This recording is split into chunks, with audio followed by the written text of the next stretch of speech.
Hey everybody, welcome back to The Best Thing Ever, a show about the stuff your friends like. As you know, I can be somewhat of a hater. That's a reputation that I have, well-deserved reputation. This week I've hated things like streaming services, landlords, the web service formerly known as Twitter, and bagged salad kits. And I'm obviously right about all of those, but trying to balance those out on the internet by putting out a show about things that I like and things that my friends like and trying to show each other why. So each week one of us picks a topic, gives a presentation, a deep dive into that topic's history and philosophy, and then we rank it on the master list of best things ever. Today, we're talking about the moon, guys. That's what's happening. We're going to the moon, figuratively, and we're going to talk about such great things as Russian dogs, nerds behaving badly, and 100 bags of poo. All that and more coming up on today's deep dive. Let me introduce you to the panelists. Is that a lot of poo or a little bit of poo? I mean, I think that's sort of up to you to decide. Depends on whether or not you got a shovel. I'm going to hand this out as a thought, and then you can decide whether it's more or less than you were expecting. You look at Buzz, and you look at the other two, and you tell me which ones, left heavier bags. You know what I mean. We'll see. I don't like that part as much. Okay, so I'm going to introduce your hosts in a game that I call Two Hosts and a Lie. I'm going to tell you a fun fact about everybody, and one of them will not be true. I'm your host, Alex Falcone. I'm a comedian, and a fun fact about me is I once stopped for a Slurpee in the middle of a cross-country meet.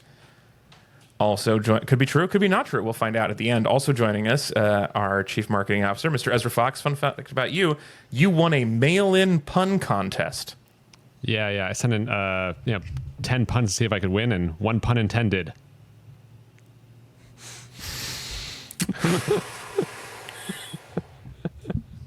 It's hard to soldier on after that. It's hard to muster the energy to keep going, but we must. Also joining us, our chief historian, Mr. Anthony Lopez, and a fun fact about him is he's going to be a dad in about a month. Yeah. So we'll find out if that's true or not in about a month. We'll check in an hour on this show, and then again in a month. What and then the we have fuck a very do you have special against bag salads? I got what are you So on bag here's the salads issue with for? bag salad. I love a salad kit, but I believe the manufacturers of salad kits use it as an excuse to hide one chunk of the stem that they can't sell anywhere else to make weight. Like every bagged salad has one piece of just green garbage, just food garbage that is inedible. Like they cut the stalk off a cauliflower and for 3 ounces and put it in that bag. Every bag. I mean, So you're saying the salads are getting cut with bad lettuce? This is exactly what I'm stepped doing. on. Yeah, stepped on. Yeah, exactly. Yeah, stepped on. The bag salads are stepped on salads, is what you're That's saying. my theory. That's my issue, really. Okay. Other than that, that's I good. like them. Very curious where that just for some reason I'm really stuck in my craw. And I was like, what the fuck does he have against bag salad? I want everyone to be when I list those to be just grinding on it for at least 10 minutes. And then rounding out our panel, we have a very special guest today. Hunter is traveling, but filling in more than ably is a comedian, a regular on the show. Her name is Bri Pruett. You can find her on Instagram at Bri Pruett, spelled with 2 T's. And a fun fact about you, Bri, is you can sing one song from every page of a karaoke book. It's true. And I haven't even really tested myself. I just know I can. I love the confidence. Are you making a promise of a certain amount of quality? Do you mean the memorization? Do you mean you could just rock? I'm capable. Yeah, I'm capable. Ooh. Yeah, all of the above, kind of. Yeah. What would be your best page? I think I've asked you this before on a different show, but what's your get the karaoke room into karaoke song? Motown. Dancing in the Street would probably be my number one. Get the bar, especially because they gotta go out to the street. Yeah. They're like, well, we gotta leave karaoke. Sure. You gotta try a dancing in the bar you're already at. It's not as catchy, Yeah, dancing but in the bar. And if you've never seen Bri do Nothing Else Matters by Metallica, you have not lived until you've seen. yeah. What's your if there's a whole page of Metallica? Do you have a? Oh, I love Metallica. I would Whiskey in the absolutely Jar? smash Is and that- destroy. Yeah. Turn the Page is a good one. Yeah. That's a Enter cover, Sandman? but that's a good one. definitely hear you do that. Enter Sandman would be fun. Yeah, you could even do that little voice with the prayer. You'd be ready for it. Now I lay me down to sleep. That'd be great. An all creepy kid karaoke session where just those kind of moments. Yeah. Wait, you're doing a mashup of just the creepy kid moments, or you're doing a creepy kid singing everything else? And nothing else matters. Yeah, I think you can only you get normal people who only can pick songs that have a creepy kid voice in it. Oh. Yeah, that's it. Can you name 3 other songs with creepy kid voices in them? Come play with us, Danny? Is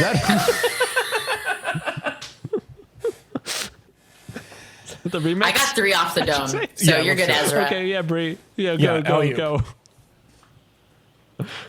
Oh, you want me to say them? Okay. Yes, that one was is part of the, unless it was a bluff. Spinal Meningitis by Ween. Anthony, you know that song? Yeah, it's a really weird song. There's a song called Oh La La Baby with a little child. It's a house song from the 90s. Oh, okay. Don't know that one.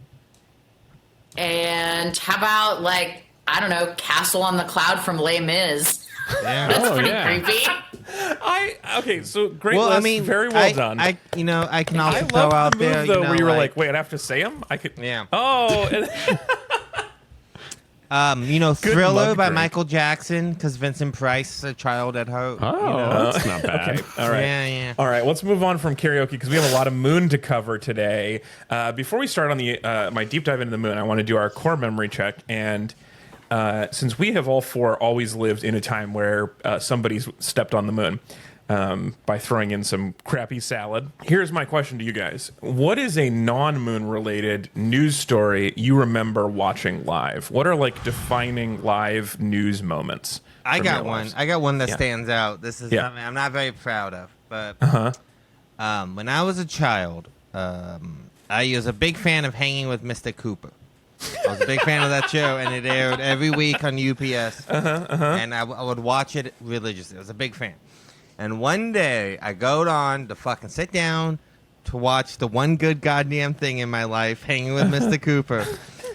And the episode starts, like, the cold open begins, and we get that. And then right as the credits start, the news interrupts because some chick in England died in a car crash, and I was supposed to give a fuck, and I'm a child. So I'm just sitting there, and everyone is freaking out. With Mr. Cooper. I'm just trying to hang with Mr. Cooper. And all of a sudden, all anyone wants to talk about, they have to interrupt the show to tell me some girl died in a car wreck because some people with cameras were chasing her, and I had no idea who she was because I was a very stupid child. And I was just like, I was so confused, and that's how I learned that Princess Diana died and who Princess Diana was. You first learned that she existed. Yeah. How Mr. Cooper got out of that situation he found himself in. So it's learning 2 things, never learning a 3rd thing. Wow. I mean, that's added interesting just because of the cut in. Like, we'll probably never again have news cut into a live thing we're watching. That's just not the world we live in. No, I mean, we don't really, unless it's during a sport. Probably we will not. It has to be. It's not like Hulu is going to switch over and be like, "Hey, we're going to come back to this program you meant to stream, but in the meantime, here's something else you didn't click on." I have one that still would still work today. Okay. So mine, I guess I would have been 4, and this is like October 1989. I was watching Sesame Street, and the screen just goes black basically, followed up by the hanging mirror on the wall starts like kind of basically swaying back and forth, and the whole house just starts shaking. And so this is a cut-in live of the earthquake in the Bay Area, which is still possible now. Yeah, so it's like, I didn't realize this was the news story that was interrupting my podcast, but I was living it, so that counts. It definitely does count. And today, even if you're streaming, still mess it up. An earthquake would still get into it. Yeah. I remember. I want to say it was the Second Iraq War. I didn't watch it but I was in school. I was taking a community college class at the time, and the war launched, and there were people in the class who were like, "Teacher, we have to watch this. This is really important news." And he was like, "I do not give a shit. we're going to learn biology. And then we didn't watch it. And we did not. So you couldn't cut in with that war. We're too busy. Not that bio teacher. Biologying. Yeah. Bri, do you have a live news memory? I think I gotta go White Bronco chase. Yeah. Oh, yeah. I was there for that one, too. That was a really, wild day. They loved TV news at my house, and that was a real popcorn toss back. Well, yeah, I mean, news moment. We talked about this a little bit in the new metal episode because we were talking about the '90s, but like the White Bronco chase and like the O.J. Simpson trial in general is like, it was the like first one's free drug dealer mentality. Like as a society, we have been chasing that high. You're right. Every news story and That's every basically way we what present. TikTok is for.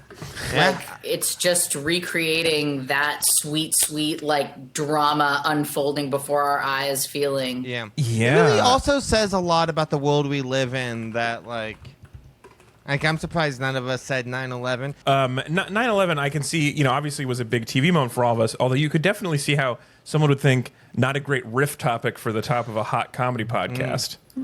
Although the kids on TikTok do love 9/11 jokes. That's a thing about Gen Z, because they weren't as there. Boy, they love 9/11 jokes on that platform. Have I ever told you guys my 9/11 story?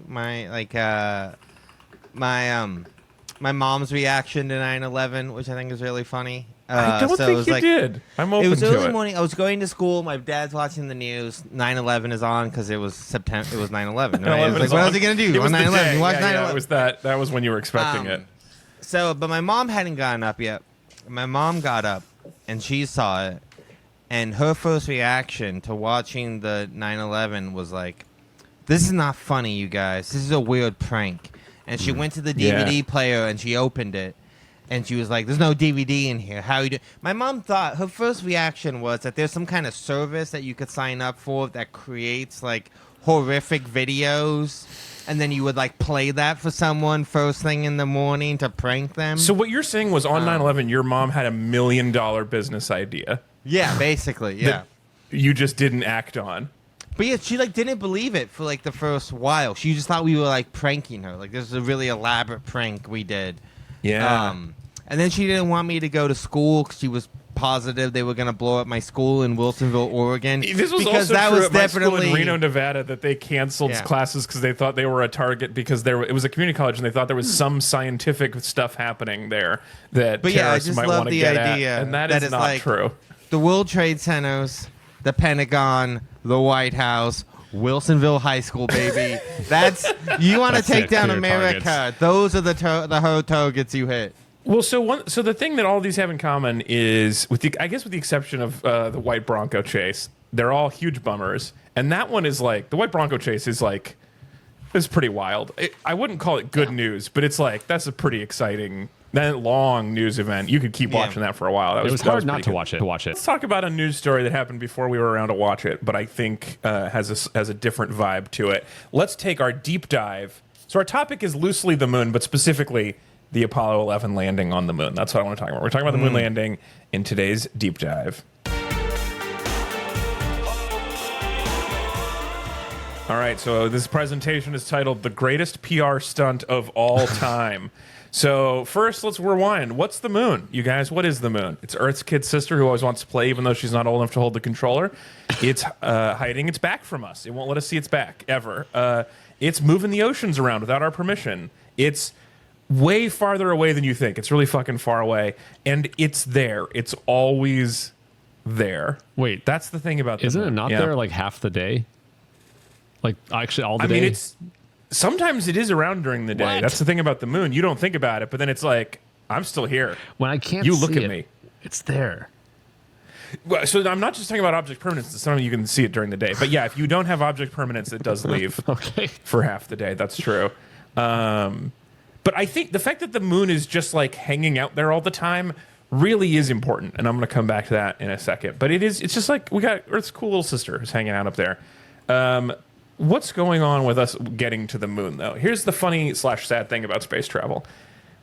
Science fiction makes it seem like going places in rockets is inevitable. Not just that it would be cool, but it's like so much science fiction is people going to other planets that it just seems like, of course we will. Like, I definitely grew up thinking this way. I don't know if you guys felt this way. I definitely assumed we would just be going to planets by the time I was old. I mean, they're there. Right? So, yeah. They're there. They're always there. That's true. Although you can't see them like you can the moon. The other thing about space travel is nerds want to do it so bad. And the other thing about it that makes it kind of sad is governments do not give a shit about space travel. As a rule, governments don't care at all. Like Dwight Eisenhower famously said when people were trying to talk about a mission to the moon, said, "We have no enemies there. Why would we go to the moon? There's no enemies on the moon." You build a fort, and then no enemies come. No, not to come. The enemies come. You're playing keep You away. have to build something that people want for the enemies to show up. Like that famous Kevin Costner movie where he builds a baseball field and then goes to war with Russia over it. Well, a Russian baseball team, maybe. Sure, yeah. They will show up. You might say, wait, governments don't want to go? What about John F. Kennedy? He wanted to go to the moon. He gave that big speech. We're going to go to the moon and do the other things in the next decade, where he said decade wrong. Kennedy did not want to go to the moon. He didn't want to go to the moon so badly. This is a fun fact that I learned this week that I did not know before this. He hated it. It was too expensive, and he tried to get out of it so many times. I did not know this. This is a thing. Like, we talk about Kennedy and the moon all the time. I had no idea until I learned this week researching this. Kennedy twice tried to get Russia, instead of racing us to the moon, to partner with us on a moon mission, a joint moon mission. Once in private with Khrushchev, and then once at the UN, he was like, we should stop wasting our money building 2 rockets. Let's each put in half. Let's do we'll go splits. We'll go Dutch on a rocket it's a to the moon. carpool. And it makes a lot of sense. You get the HOV lane. Absolutely makes sense to carpool to the moon. Oh my goodness. Yeah, so Kennedy hated the idea of going to the moon. Also, just for those watching along on our visuals on youtube.com/AlexFalcone, for some reason, I put this image is from Business Insider, and for some reason, they added the moon spookily hovering over JFK while he's giving his moon speech, even though it's the middle of the day. See, that's the thing, Ezra. You never know when it's going to pop up behind the bleachers. It does look like a kind of Majora's Mask situation for people who know the... Oh, yeah, he has 3 days. This moon is definitely going to destroy it. Yeah. Yeah, if you're looking close, you can see Oswald with the sniper rifle just sitting on top of the moon. He was a Moonie. Kennedy's assassination is going to come up again because it is important. So basically, the soup that we're mixing before before NASA went to the moon was that nerds have been trying to get governments to go to the moon for a really long time, and basically every nerd who goes into rockets is like, I want to do civilian space travel, and the governments are like, cool, we're not going to fund that. And so, in order to actually get to do something, the nerds had to make a Faustian bargain, a deal with the devil, which they made over and over and over again through history, which is, okay, but what if we built a missile and then I could sort of use it on my own to go to the moon? Go ahead, Anthony. Scientists, used to be like, the guy who invented rocket fuel, John Parsons, is that his name? He was like, he was really into... Yeah, Parsons was at the JPL, right? Yeah, he founded the, propulsion laboratory. He was really into... Satanism and sex magic. And he was really good friends with L. Ron Hubbard. Yes, okay, so that's true. Jack Parsons did do a little bit of sex magic. Pretty cool guy. I listened to a long podcast about Jack Parsons. It's less sex magic than you'd hope. I mean, a little goes a long way in my book. Yeah. Jack Parsons was... Well, Jack Parsons is a really interesting figure, too, because a lot of times when people talk about the history of rockets in America, they're like, that one Nazi guy did all of the work. And he did do a lot of the work. But we had some homegrown crazy people like Jack Parsons, who was into sex magic, who invented rockets in California as well. Well, he was into hanging out with L. Ron Hubbard, doing sex magic. And so, I mean, clearly it shows that, there's something there, because they both went on to be very successful in their own ways. So maybe sex magic works. I just want us to realize we're comparing sex magic to Nazis, and that's not it. We're comparing sex magic isn't hurting anybody. Unfavorably. They're different. No, I mean, we're saying there's 2 different tracks. Okay, good. There's 2 different tracks you can be on in life, right? You can either be with the cool sex magic people or Nazi, right? Yeah. Inside me live 2 wolves. And I should say, I don't want to spend too much time on von Braun. He is a very complicated figure who is absolutely a Nazi and a piece of shit. Isn't there a big statue of him outside of NASA's headquarters? Yeah, I mean So NASA captured him after the end of World War II. He had invented the V2 rocket in Germany, and they took the first round draft pick of the best Nazi scientists and brought them over to America, and they ended up starting a lot of NASA. And von Braun, and then later NASA was like, hey, we've changed our mind. We kind of don't like you as much. And then they've kind of pushed this all under the rug, which is fine. I don't know. I think being under the rug is where a statue of him would belong. Sounds like they got to get Antifa down there and tear it down. If that still exists, I'd be all for tearing down that statue. I think that's totally fine. And I would put up one of Jack Parsons, and he would be doing some sort of sex magic. Okay, that's kind of cool. Look, statues are not that great. All right, I'm down with every... Yeah. Look, there's no statue where I'm like, man, I'm glad that's there instead of like a vending machine.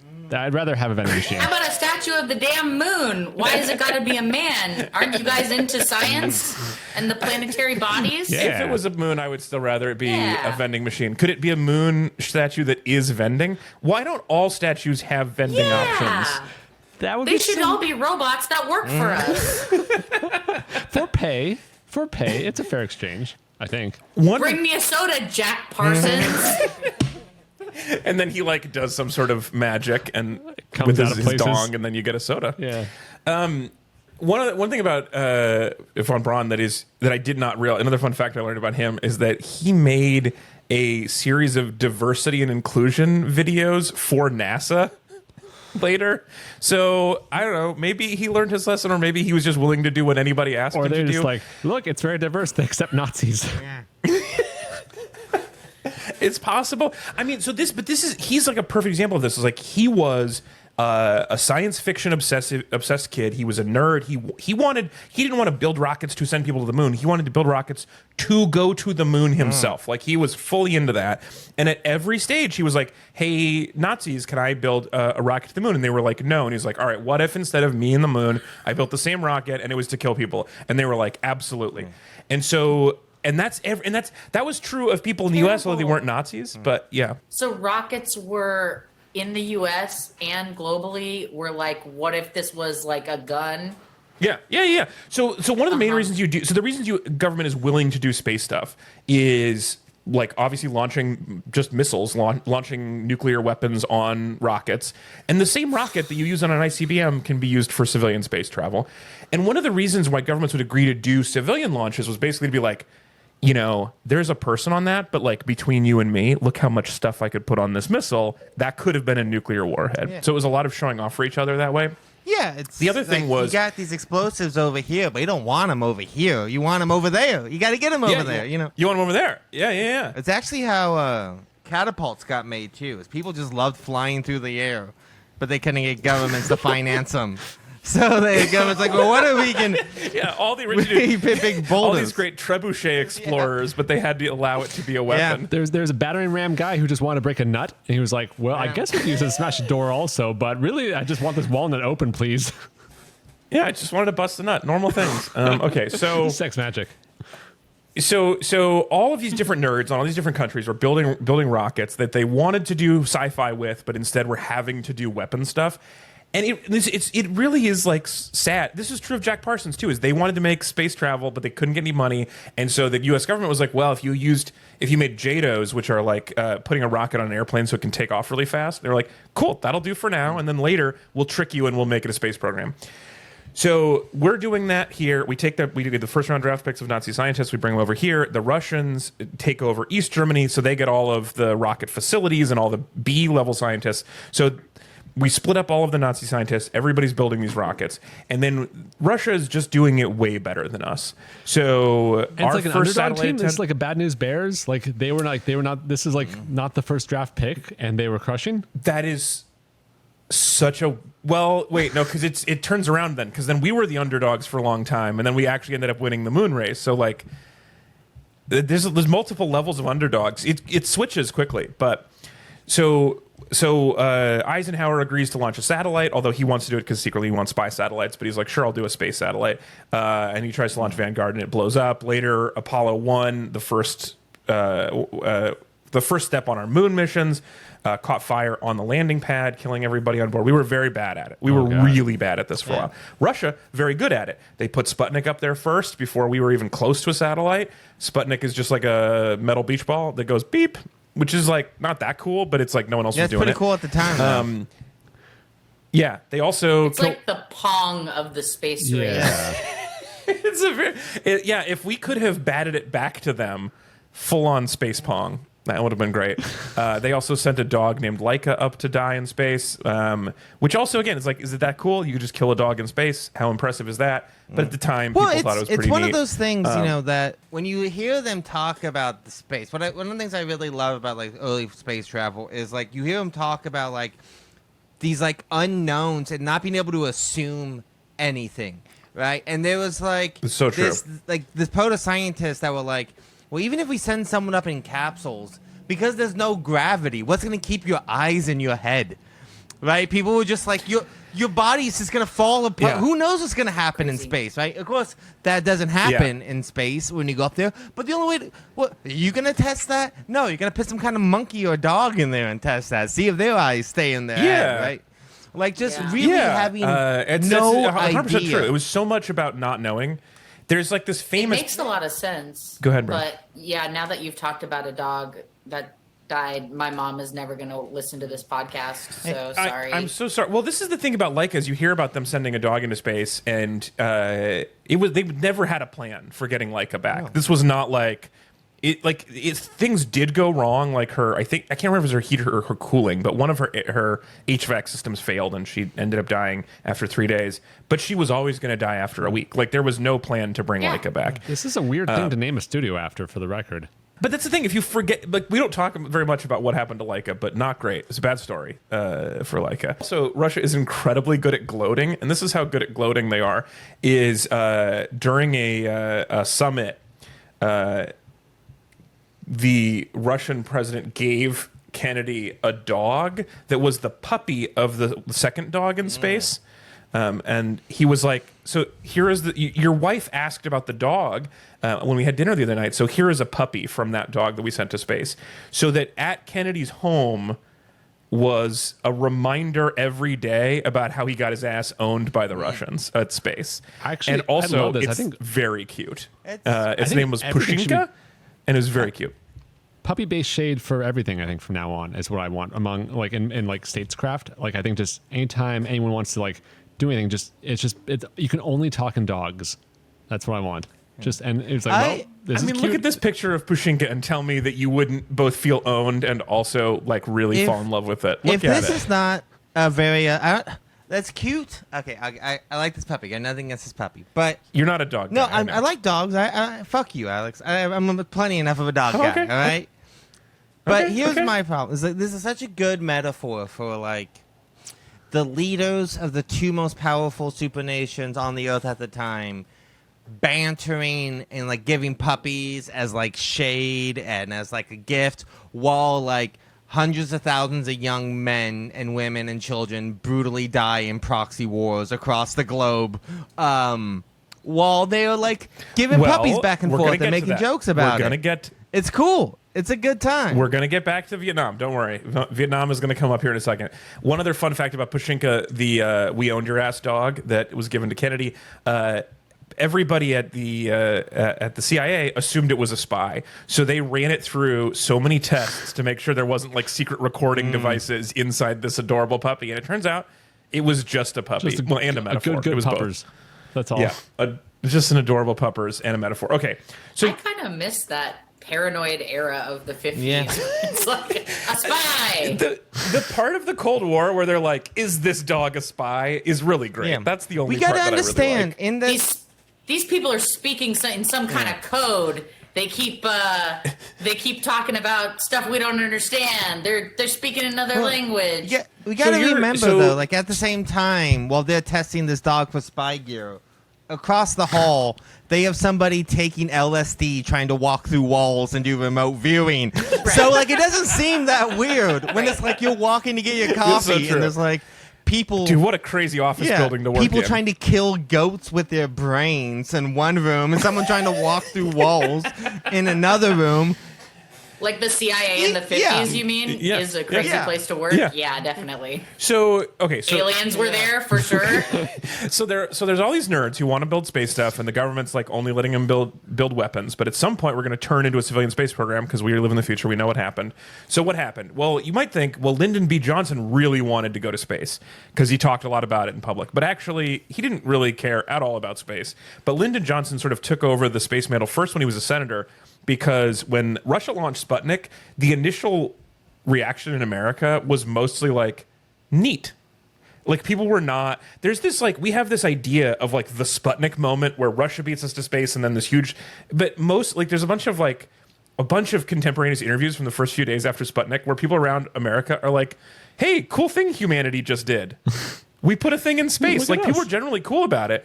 And in fact, Eisenhower, when it happened, like, he just released a short, he was on vacation. He put out a statement that was like, congratulations, great work, guys. And then that was it. Didn't care about it at all.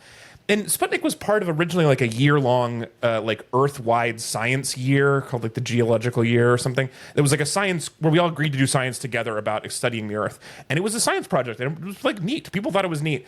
And then Johnson, a senator in the opposing party to Eisenhower, was like, what if I got America scared to hurt this man's political chances because historically you can't go out of business selling America fear? So he started all these hearings about how Russia was going to destroy us in space. He gave these, and they were super effective, and everyone got really scared about Sputnik. The end of the hearings, he had this speech where he was like, Russia's going to take over the moon. They're going to use it to build lasers. They're going to control the weather. If you control the moon, you control Earth, which like could not be further. It's like if you control the Mariana Trench at the bottom of the sea, you control Earth. Like, if you're far away from Earth, you don't control Earth. Counterpoint, Alex. Starting with Papua New Guinea is a really solid risk strategy. So, like, you don't know where the terrain one's going to be. That. It's so true. Yeah, that is true. If you start small and build, you think the land war in Russia right now is tough? Imagine a land war in Moon Russia, right? Like that shit. That shit already would be. It's tough, so true. Right? So Lyndon Johnson, first of all, wanted to embarrass Eisenhower, worked really, really well. Then he became the vice president under Kennedy after basically, like, partly on the, like, fear of Russia and Eisenhower's too weak ticket that Kennedy ran on. Then too weak on the moon. Then Johnson wanted to use all of this funding to do what politicians love to do, spread some pork fat around everywhere. So when he was vice president, he got in charge of a lot of NASA funding, and he would just call up NASA and be like, hey, I need you to build a research base in Alabama. I need you to build this thing in Texas. I need you to give this money to Florida. I need you to give this money to this university. And he took all of this huge pile of funding the government was doing to try to beat Russia and use it to just pay his friends and try to like technologicalize these cities in the South that he really liked. And then later, when he became president, he took over the mantle of going to the moon full on. So Kennedy announces the moon, even though he's trying to get out of it. And then when Kennedy dies, Lyndon Johnson is like, this would be good for me to distract from Vietnam. So he went around, because he's doing a terrible job in Vietnam. So he's telling everybody, this was Kennedy's dying wish. We have to go to the moon because this is what John F. Kennedy wanted, despite the fact that John F. Kennedy really did not want to do this. But he used that. Like, all of this is just the way humans are all the time. Like, just taking people's, misremembering the dead. It's like one of our favorite things to do as a people. I love it if LBJ, like, use this card a couple other times where it's like, it is Kennedy's dying wish, like, cut in front of you in line for the cafeteria and take this meatloaf before you. Kennedy wanted me to have this end Kennedy's piece. dying wish that you give this money to my best friend who owns a factory in Alabama. Kennedy's dying he's very wish good at that kind of stuff. was for me to finally get pants big enough for my balls. I don't know if you've ever had 20% discount. I don't know if you ever heard about Lyndon B. Johnson. He's a weird guy. I did. He had like a ball thing, he had right? really, really big testicles, and he would talk Couple of about. Sputniks. He was Lyndon B. Johnson was a really weird guy. He would make everyone AIDS go to the bathroom with him. And he was really into he was constantly talking about how big his balls were and his pants never fit his balls. Yep. So he might have also been an amateur sex magician. Yeah, possibly. No, I mean he had some interesting progressive agenda bits, and then also basically got us into Vietnam because he never wanted to admit that he was wrong about anything.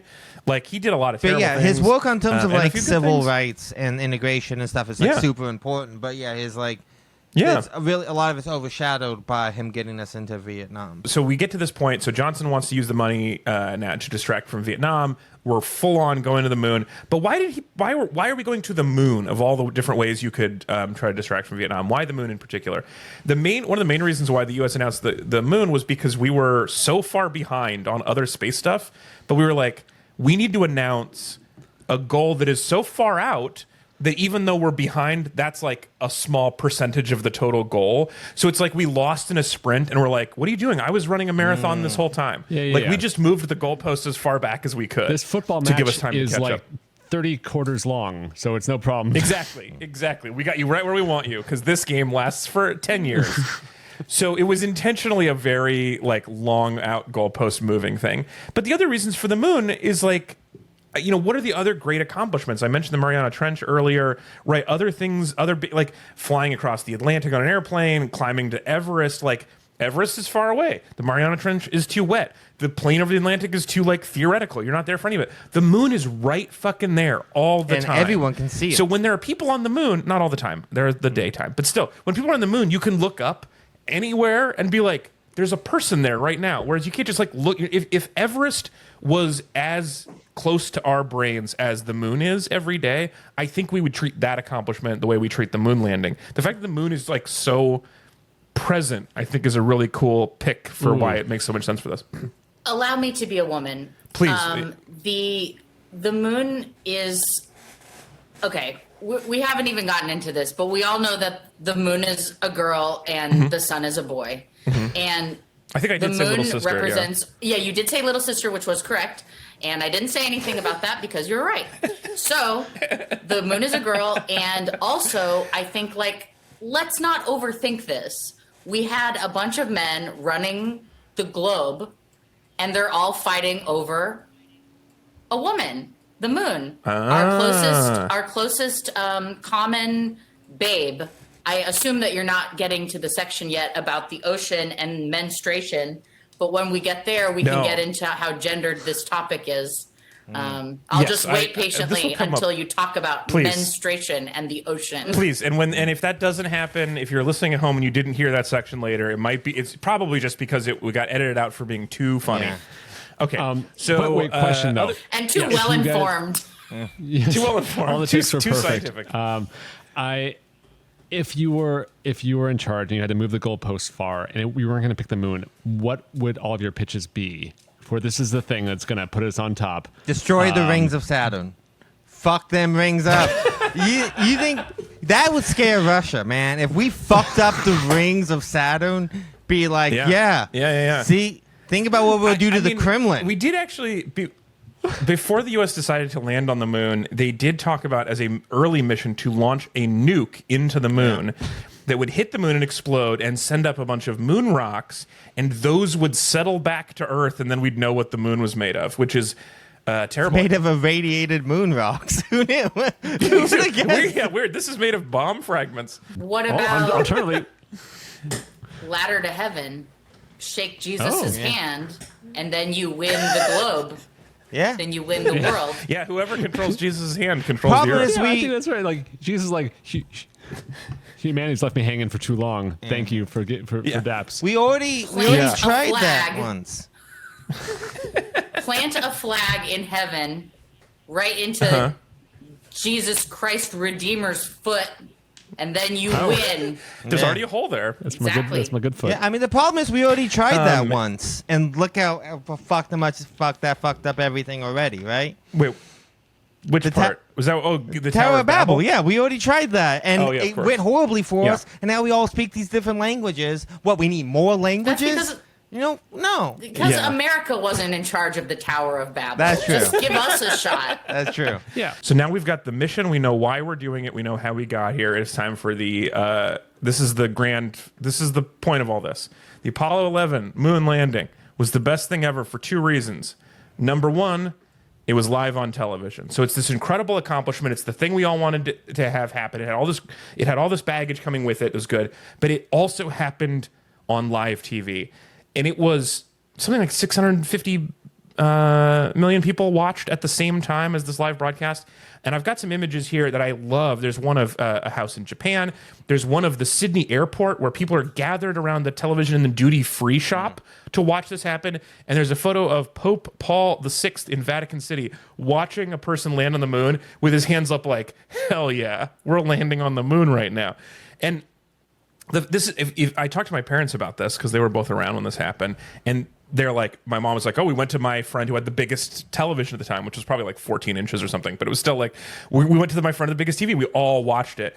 And my dad had this memory of an earlier Apollo mission where they splashed down in the ocean, and that was a live broadcast from the ship. And at the time, it was the craziest thing he could ever imagine, is a camera broadcasting live from a ship.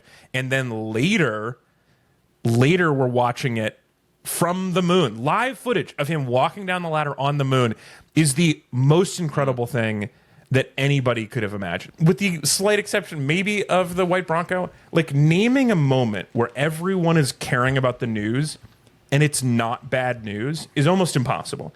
Every major Earth news story that everybody watches at the same time is a horror show, and this was the one time where everyone tuned into the news at the same time for good news.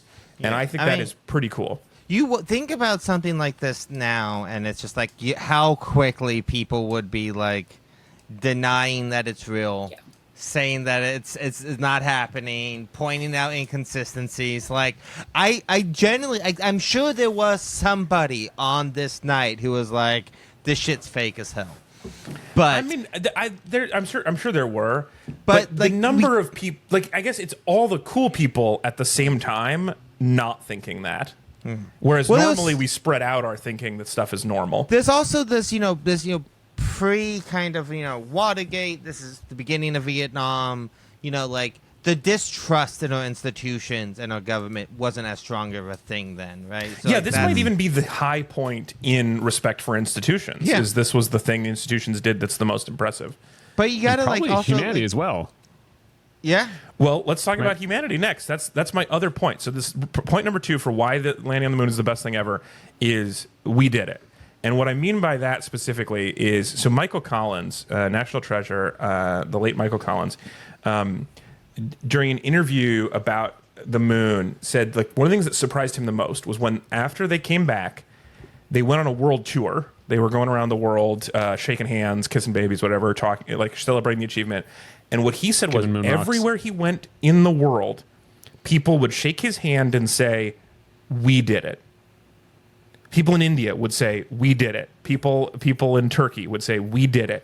Everywhere he went, people said, "We did it." And I'm sure part of him was like, actually, I feel like more like I did it and you didn't do anything. But that, like, and he like teared up when he was telling the story. And that, I had not thought of that. But the fact that everybody's gut reaction wasn't like, you won the space race. It was humanity did a thing. That wasn't the purpose of it. It was absolutely just trying to glorify the U.S. And that's why it was a race. But the effect was people can do anything. And that is really cool and surprising.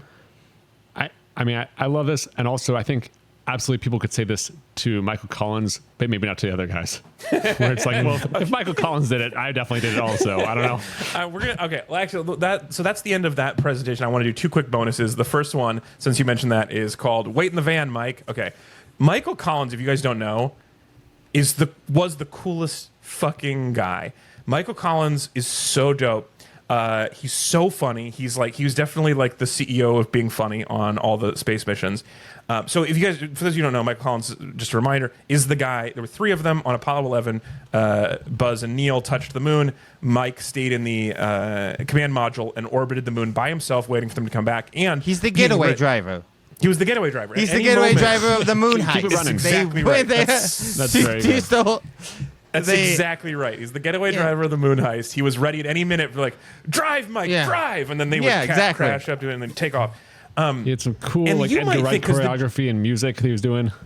Yeah. You could hear that. I mean, like, everybody who hears this thinks Mike was sad. That it's like there was a sticker on the command module that said like, "Do not disturb Mike. He's got his favorite music and the air conditioning is on. He's doing fine," or whatever. And that he was secretly very sad. When every interview about it, like, it's not just that he's pretending to not be sad about this. Like, the concept of the question of him being sad doesn't make any sense to him.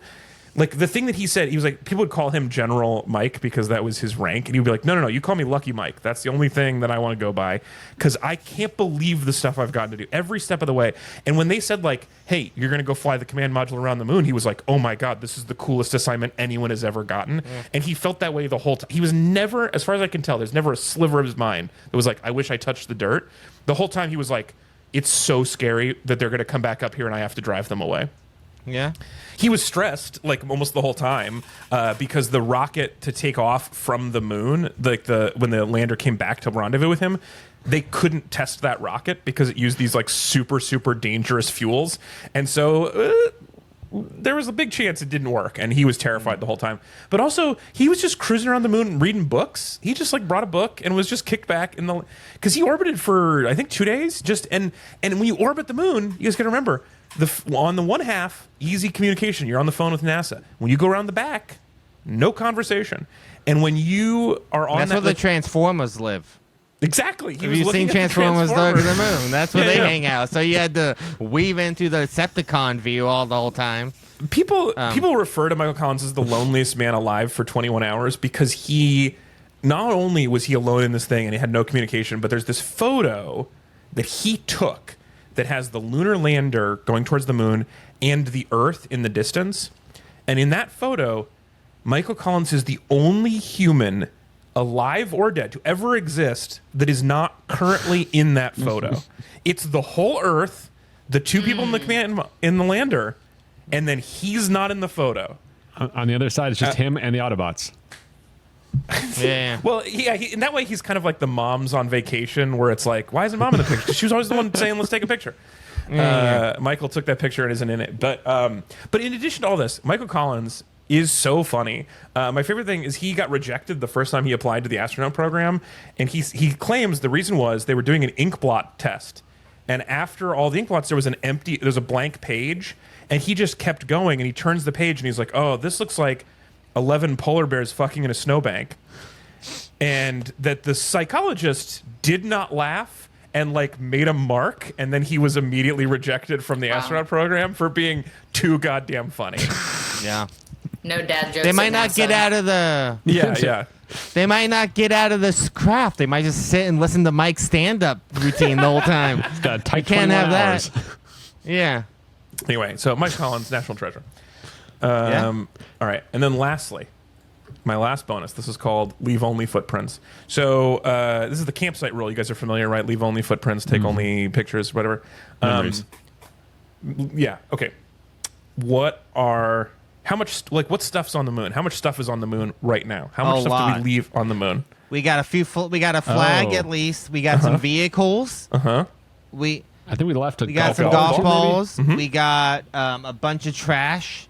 I basically, like, you guys know that scene in Mad Men when they go for the picnic, and at the end, Don just stands up and shakes off the carpet, and trash goes everywhere, and they leave. That's what I imagine the moon is. I mean, that is a very good description. You're absolutely right. So there's currently 500,000 pounds of human stuff on the moon. 500,000 pounds, minus about 850 pounds of moon rocks we took back. So we left it 499,000 pounds of stuff. That includes 70 different spacecraft. So not only, like when the lunar lander went down and then part of it lifted off, but the base of it stayed there. Yeah. There are 6 flags, that's true, which makes it a theme park. There's also like TV equipment they set up, science stuff, a bunch of experiments that are supposed to be there. There's like seismic detectors. There's a retroreflector so we can measure how far the moon away is with lasers. There is trash. There's food wrappers. There are, as previously teased, 100 bags of human poo on the moon. Exactly, though? That's weird, too. I'm guessing this is an estimate, but this is the article that I was reading said 100 pounds or 100 bags, 100 packets they could of sell poo. that, right? Like, no, it's on the moon. It's too hard to get to. I mean, no, but like the shipping's too expensive. Look, guys, who wants to get in on our new Kickstarter? Right, we'll get like some like Republic services and to start fund our next moon mission as well, right? To harvest this really excellent high rarity moon poop. Like there's not a lot out there. We can corner the market really easily. Get in on the ground floor. There is a market for stuff that has been Be to an the NFT, moon, but it's Bitcoins. not legal. There was a scandal in the 70s where one of the later, I want to say Apollo 16 astronauts agreed for $25,000 a person to take a book of space-themed stamps in their pocket to the moon and back, and then the dealer would be able to sell them for way more money. And they got caught and then ended up giving the money back. But which is also hilarious, just that people like stamps that much. But anyway, we left a lot of stuff up there. There's a plaque, a series of medals for fallen astronauts, but also it's not just there's 70 spacecraft because it's not just the Right. Apollo landers, but before that we were sending robots, and the first things that we sent up were Russia beat us to that one too, which is called Luna, which was a probe that just crashed into the moon, and it was full of coins basically that had like the Russian symbol on the side of the coin, and it smashed into the moon and spread those all over the place. But yeah, we've had 70 spacecraft land on the moon, in different plus at least a couple of cars that we just left up there. Cars. What do you mean? Yeah, like they can a drive around. Datsun? I believe they were moon buggies. They're not. I don't know what the brand of them was, but yeah, two of the later moon missions brought buggies so that they could go further away from the spaceship before their time ran out. Thought So you they're little meant they electric just like cars. filed the VIN off of a Toyota's. The moon chop Civic. shop. Yeah, Yeah. classic moon chop. Okay, so those are my two bonuses. That's just a side quest I went on while I was researching it. But that's it. That's my argument for the moon landing being the best thing ever. We did it, and we did it live on TV. But what if we didn't do it? Yeah, that's the real What if thing. it was all fake? Yeah. You know, what if so I the mentioned moon this- doesn't exist because we've never only not been to the moon. We haven't been past the ice wall that surrounds Sure. a flat Earth. Yeah. You know what I mean? Cue Buzz Aldrin like punching your face into your frame right now. He just shows up in your apartment and just punches you in the face. Buzz I mentioned this Aldrin on will the not tease last stand for this impunity. The fact that the funniest thing to me is if this was fake, that they still made Michael Collins not land on the moon. The fact if they faked this and couldn't just say three of you went to the moon, they had to say one of you had to wait and be the getaway driver is so funny. But the other things that I think is so funny about it is if we faked Apollo 11, and then we also faked 12, and then we faked 13 not working. And then we faked Apollo 14 going to the moon again. Like, even when America didn't give a shit, no one was watching. We were bored of moon missions. And they were like, we got to keep faking these moon missions that no one's watching. Like, that is the funniest part to me. And then at 17, they were like, we're out of money to fake moon landings. So we're going to fake giving up on this program and start the fake space shuttle program instead. That's the parts that make me laugh when I think about it. Could be true. Sounds like Hollywood to me. I mean, Yeah. it's, Right. Just Sequels, a series of yeah. less interesting sequels. Yeah. Yeah. Diminishing yeah, returns. like if somebody has to make TV shows that no one watches, just That's because so they're true. not popular doesn't mean that there aren't underpaid people clicking and clacking back That's there. so true. I've always said about why the moon landing couldn't be fake. Because if we were faking it, there's no way in hell we would allow a guy named Buzz to be the first person on the moon. There's just I still can't get over the fact that one of the most important human beings ever is a guy called Buzz. Or I like have Eldon or something. a boomer father, and I swear to God, like 3 out of his 10 friends are named Buzz. It was just Buzz. kind of it was like, yeah, I think it was kind of like. Well, yeah, they're all Air Force jocks, so they Stop. have buzz cuts. Yeah, it's an easy Yeah. one. One other thing one other thing about the moon landing being fake is when I went to the Johnson Space Center in Texas, the first thing that you do when you pay to get into the tourist area, you walk in, and they put you into a green screen machine where they take a photo of you and make it look like you're on the moon. Like, they're not even hiding the technology to fake a moon landing. They put it front and center at the Johnson Space Center. So if you want to see how they did it, just walk in there and pay $35 for a photo of you on the moon. All right, let's go on from there, and let's rank this on the master list after we do a quick ad.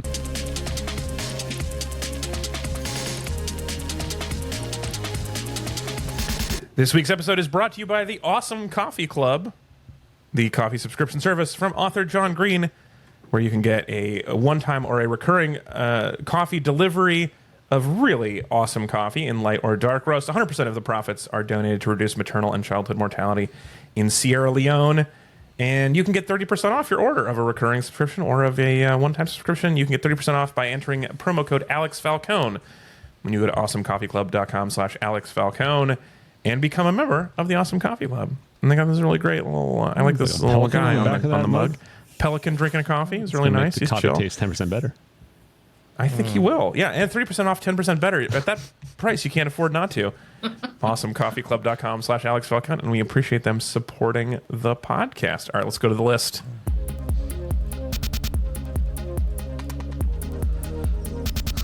Ezra, will you please read as quickly as you can the 24 best things ever on the master list in order from starting at 1? Got to warm up. Okay. Number 1, warm beverages brought to you by Awesome Coffee Club. Number 2, firefighters. Number 3, chickens. Number 4, Zelda. Number 5, arcades. Number 6, a small step for man, giant leap for mankind, and also women's basketball. Number 7, human children. Number 8, My Neighbor Totoro. Number 9, pro wrestling. 10, romance novels. 11, trees. 12, Star Wars. 13, advice columns. 14, variety. 15, the sun. 16, fresh bread. 17, Nordic track. Hunter's not here to know what it is or not. 18, but I'm assuming he doesn't. Yeah, still. Stand-up comedy, 18. 19, powerlifting. 20, cat videos. I'm following you. Okay, 21, playing Halo with the boys. 22, half-assing it. 23, new metal. 24, Waffle House.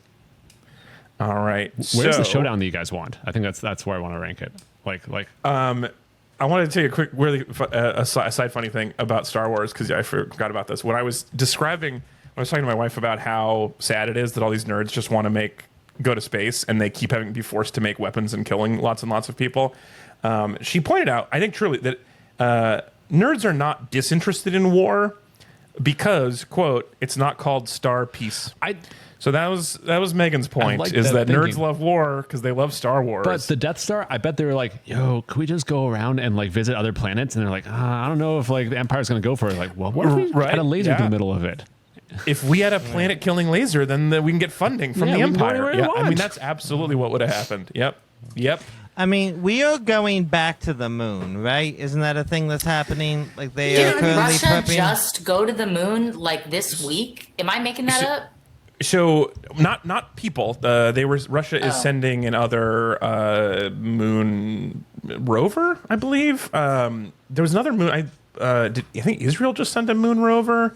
There's been a few India, recent launches maybe? of India. That's what it was. India had a moon rover recently that they trying again. But yeah, Russia just sent another lander on the moon called Luna 25, which is the first time that anyone crashed anything in the moon was called Luna 1. So they're still counting. So the Artemis program from NASA is supposedly going to send people back to the moon. The thing about going to the moon is it's so expensive, and it really isn't that useful. Like, scientifically, the moon is like, meh. I mean, the first time was great, and we put some experiments there. But after that, we don't get a lot out of each one. And so subsequent presidents sometimes announce new moon missions, try to get some of that sweet Apollo juice that Kennedy got and Johnson got. And it's just not, I don't know. I'm not convinced. Supposedly, the Artemis program right now that they're working on is going to launch a moon base that'll orbit first, so we can go there as a stopover, and then a permanent settlement on the moon. And all of it is just so hard to fathom actually getting funded fully. But yeah. my point is, moon landings coming back, new metal coming back. Human children coming back. Yeah. I sort of think that, I don't know. Like you said, the moon landing is coming back. Yeah. But I mean, I think new metal, I got more an appreciation from my presentation on new metal than I got from your presentation on the moon here. That's a little harsh. Yeah, I just I didn't know. I went into this knowing how I felt about the moon. I went into new metal not knowing how I feel about corn, and I was genuinely surprised by the results I got. So what you're saying is you've compared two things, and you're going to give it to you. Yeah, I mean, I feel you like have it. I just kind of like I just feel like the moon is a good thing, but I don't think it deserves to be super high up on the list. Okay. I'm gonna throw out an open volley there. The only worldwide simultaneous good news, and you think it's not as good as I corn. mean, look, here's the thing, Alex. We can agree that whatever that was doing for humanity, it didn't take. And so, yeah, and like that's the thing. I don't want to be reminded that humanity used to suck slightly less than it does now. Just the idea that like nothing.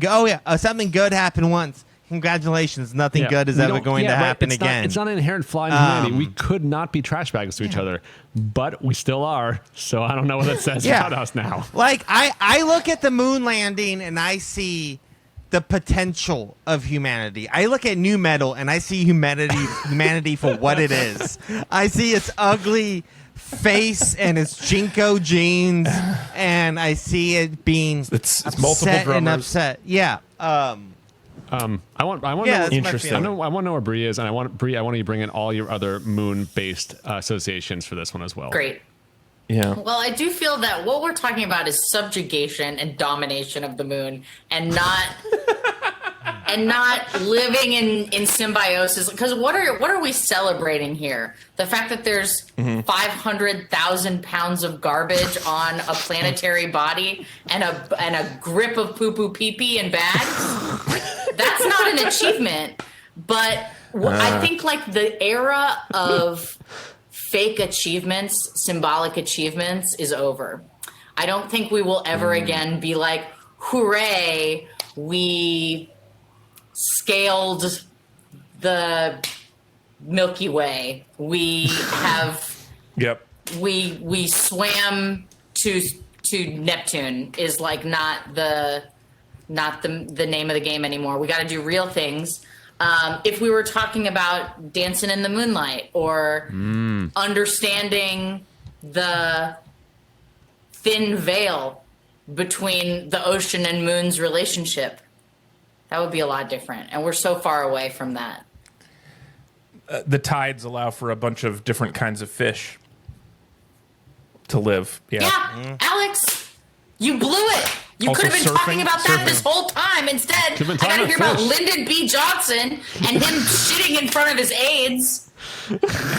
Well, I didn't add that part for what it's worth. You're good. Great point. No, that was Somebody in else there. brought Yeah, that that into was- my presentation. Well, so Bri, where would you put it? Right? Is it better than So- New Metal? Is it better than the Sun? Dancing in the Moonlight by King Harvest, #1. Yes. Subjugating Easy. and Conquering the Moon, 25. Wow. Wait, what? How do you feel about "Dancing in the Moonlight" by Thin Lizzy? Because that's my favorite "Dancing in the Moonlight" song. I think I would put that probably in the top 10, but not.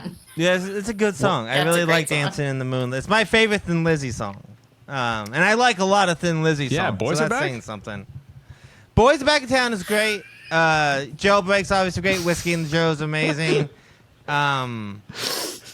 But "Dancing in the Moonlight" is just a beautiful song. I'm sure- Great bass line. Yeah, Bri, you could do this in karaoke very well, I'm sure. Buzz Aldrin came back from the moon and he started painting. Isn't that true? Which of the astronauts came back and they started painting Michael with moon Collins dust? painted a lot. I don't know if the other ones did, but I do know that Michael Collins was a good painter. Michael Collins also wrote his own autobiography and 2 other books without any help from any other writers. And his autobiography, everyone says, is the best book by an astronaut that's ever been written, which is pretty Small narrow. sub- We get it. But You to are continue, obsessed yeah. with this dude. He died in 2001, but I would have liked to have been his friend. He seemed like a good guy. So cute. Alex, you get historical crushes so easily. I do fall in love easily. That is true. So here's the thing.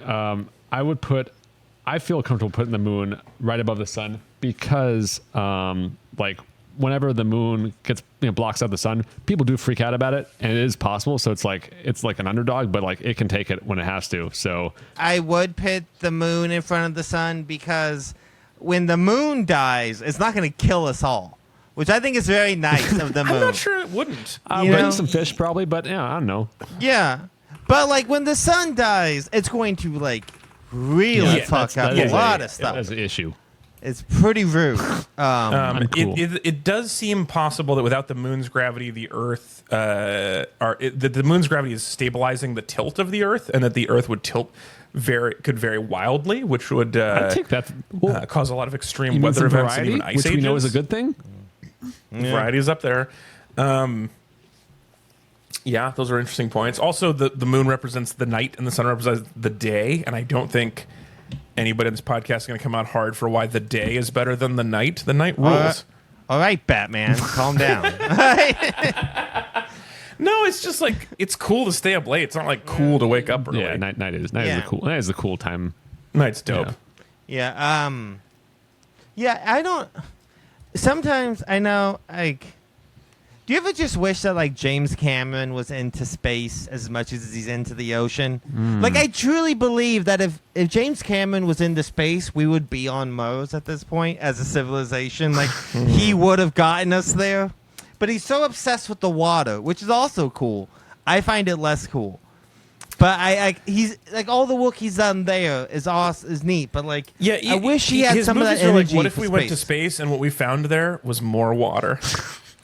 Yeah, he likes water. He likes water, Man man. likes what he likes. Water Mars, but yeah. the movie. Mars, wet, soggy Mars.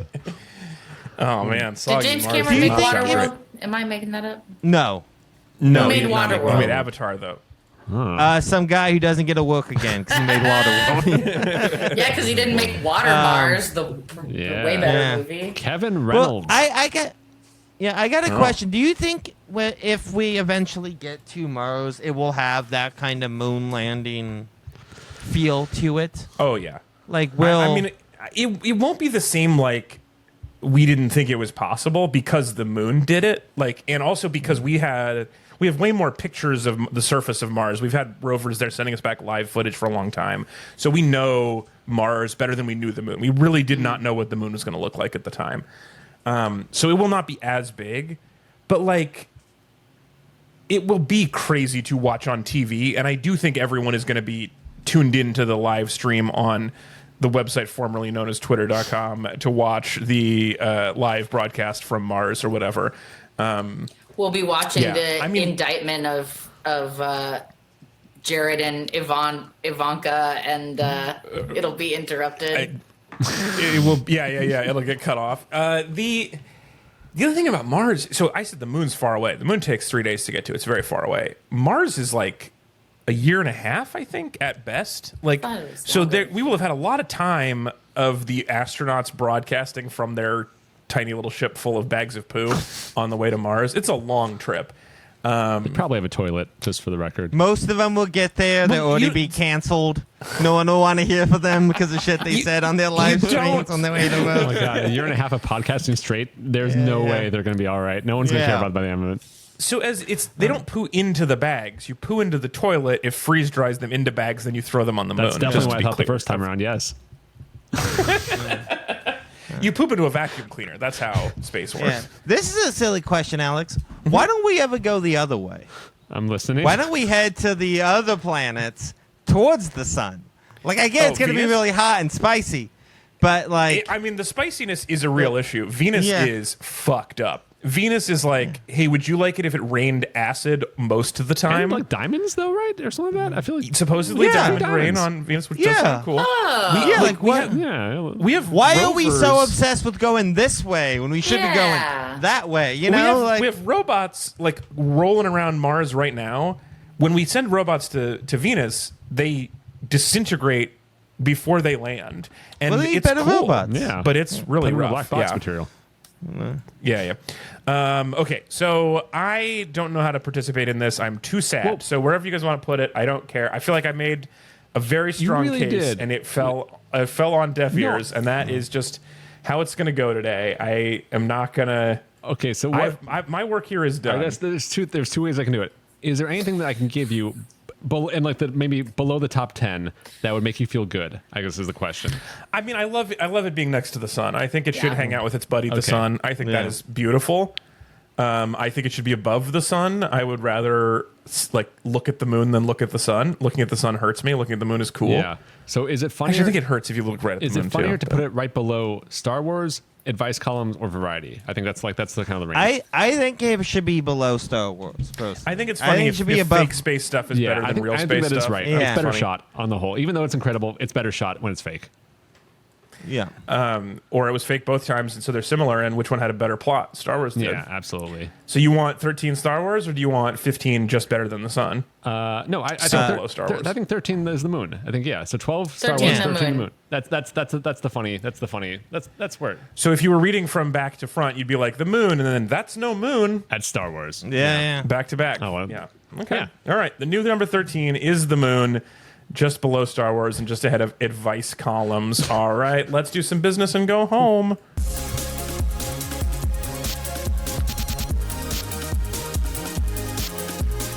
I want to highlight two quick YouTube comments, youtube.com/Alex Falcone, where you can watch the visuals of the show. Our good friend Robin, friend of the show, Robin said, we had a long riff about Jesus dinner, and she just pointed out, you only have to order one entree, and it's enough food for the whole table. So we were talking about how he split the check at the Last Supper. He only had to pay for his own meal. He didn't have to split it. It was only the one entree. It's a good point. Server would have been annoyed. Split the entree, not the check. Yeah, that's the Jesus way. Yeah. I think you still have to tip on the price value it of it? would have been for everything. That's yeah, fair. right, Bri? You I'd tip hope on the so. value of the whole meal? I hope so. Well, If you it do depends magic on to get where free you food? split the loaves and fish. If it's in the kitchen and the wait staff is still bringing them out, you better tip them on that. Oh, They got to definitely. wash Yeah, the yeah. plates, don't they? But if they bring one fish out as an entree and then they turn around and they look back and you're like, wait, you guys, how do you all get fish? Then we don't have to tip them as much? I think if there's fish stuff all over the table, you better tip on that because they're cleaning it up. I mean, Jesus loved hanging out with sex workers. I feel like he also supported the service industry. I think he tipped on the whole meal. No, see, I think you're looking at it all wrong because Jesus, he may have been cool, but the second Jesus came around, the church came around. And when the church came around, tithing came around. So they were like, you know what? We're just going to hold on to your tip as your tithe this week. So you get no tip. I thought you were going to know? say he passed around the empty bread basket to all the No, apostles no. and collected a tithe to pay for the meal. No. He took the tip from the servers to tithe in the church and then Good- said, good point. He I'm going to untipped. pay you back 100 Jesus times. is the kind of guy who, on the receipt where it says tip, he's like, thank you, follow Jesus. Buy IBM stock, something like that. Yeah. All right, and then the other comment I want to highlight is from at Jeffer1681, which I assume is his birth year. Jeffer says, this is one of the top, so this is on the chicken episode last week. This is one of the top episodes for sure, but how did you manage to talk about chickens and bingo in the same episode without mentioning chicken drop, the considerably less cruel way to gamble with chickens? So you did talk, Anthony, a lot about making chickens fight and gambling on that, but you didn't mention chicken drop. Are you familiar with chicken drop, I Anthony? have no idea what Is this chicken drop pooping is. Chicken drop. in a bag. Yep, pooping. I've seen this done with ducks. I've seen it done with cows. But you get a grid on a field. You paint a grid. You number each of the squares, and then people put money on the squares, and then you toss a chicken in, and he runs around. And when the first square he poops on, that person gets the pot. It's a funnier game. It is funny. It is a little, I think, unseemly, a little gross to just be staring at a chicken's hole that way. But you're right, Jeffer. I think that is a nicer way to gamble when chickens are involved. I've never actually done this. I've heard about this a lot, but I've never been a place where they actually do it. People used to not have a lot going on. That's really, I think, the main thing we learned about history from this show every week is that life. I mean, we complain about this hellscape we live in nowadays, but at least we're not bored in this hellscape. You're so right. People used to really We're not betting on not chicken have poo right anything now. going on. I don't know. I can right, I'm see gonna leave- Mr. Beast rolling this out next week. Yeah. That is the show. Our theme music is by @Metrix. Our logo design is @Tom Typography. You can find us on Instagram @BTE Pod and on YouTube at youtube.com/Alex Falcone. You can leave us an honest 5-star review on Apple Podcasts, and you can email us mail @bestthingeverpodcast.com. You can support the show and support maternal health by joining the Awesome Coffee Club, awesomecoffeeclub.com/Alex Falcone. Use the promo code Alex Falcone at checkout to get 30% off your awesome coffee purchases. You can also support us directly by becoming a Patreon, patreon.com/BTPod. Some of the people who support us at an absurdly high level are our producers, Ranger Patrick, John the Consigliere, the Duke of Jill, the best assistant regional manager, Sean, and Claire.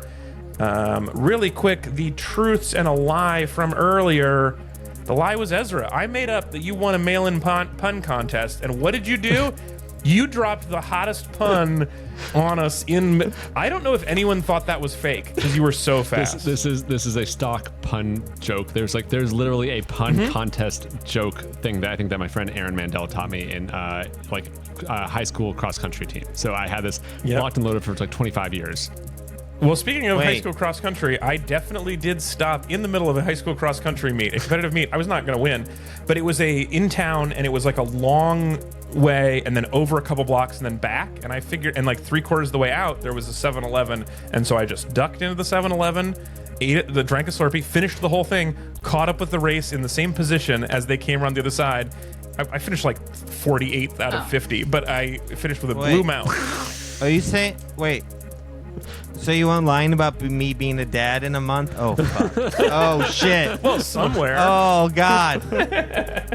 Oh, I am not prepared at all. I'm so fucked. All right. So this is, you can follow me at Alex_Falcon on TikTok, where you can see, you can see about this book made out of Legos that's right behind me in this video. It's got a bunch of mice in it right now. Ezra, you're available, Ezra Fox on Blue Sky. What, Anthony? Say you have a book made of Legos filled with mice? Yes. Yeah, so it's a fake book, but you open it up and it's a tiny mouse apartment where they're living their tiny mouse lives, and they're called the Cheesingtons. Wait, there's actually mice in there. Lego mice. Well, no, they're Lego mice, not mice. Oh, okay. I was like, what? You're keeping mice? What? I would love to, but the whole problem here is I'm not allowed to have pets in my apartment, including mice. And you follow that rule? Fuck that. What's your landlord gonna do? Come in, check on your mice? Get some mice, Alex. Man up. I had 3 secret cats for 5 years. I should clarify. My landlord says mice are not allowed, and my wife agrees. Oh. So they're in cahoots on this one. She would prefer no mice. All right. Anyway, congratulations, Anthony and Bri. Thanks for hanging out at Bri Pruett on Instagram. It's always such a pleasure to have you on the show. And you as well. and be with you. And thank you for bringing the. We had that great riff about menstruation that I'm sure made the final edit. I really appreciate you spearheading that. That long segment. Literally anytime you want me to come in and make it about menstruation, I will, because it is about menstruation. All right, we'll talk to everybody next week on more Best Thing Ever. Thanks for listening. Bye.